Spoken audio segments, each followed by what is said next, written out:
Ration card नाही आहेत, online नाही आहेत. ऑनलाईन दिलं एक मुलगा मुलीचं फक्त आमच्यावर काय हे त्यांना कोणालाच भेटत नाही. राशन नाही मिळते, ऑनलाईन आहे का राशन कार्ड? कागदपत्र जमा करा ना ऑनलाईन साठी. सगळ्यांचे आधार कार्ड द्या.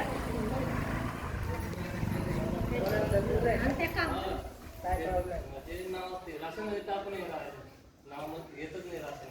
कोणाचं? माझं घरातल्या पोरांचे सुद्धा नाही, फक्त एक पोरीच आहे.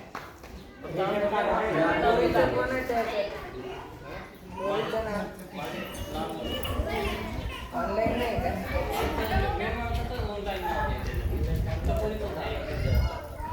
त्यांचं ऑनलाईन करायचं तर सगळ्यांचे आधार कार्ड आणि झेरॉक्स द्या, राशन कार्ड झेरॉक्स. बघा ज्यांचे रेशन कार्ड आतापर्यंत काढलेले नाही, ज्यांचे रेशन कार्ड आतापर्यंत काढलेले आहे, नवीन काढण्यासाठी असेल तर त्यांच्याकडे कागदपत्र द्या. आणि ज्यांचे नाव नसत, वडिलांचं असेल, पोरांचं नाव टाकायचं असेल, पोरांचं नाव टाकण्यासाठी त्यांच्याकडे आधार कार्ड झेरॉक्स आता जमा करता येते. सगळ्यांचे आधार कार्ड झेरॉक्स आणि ते रेशन कार्डचे झेरॉक्स असे कागदपत्राचे एक संच बनवायचे आणि त्यांच्याकडे सबमिटेड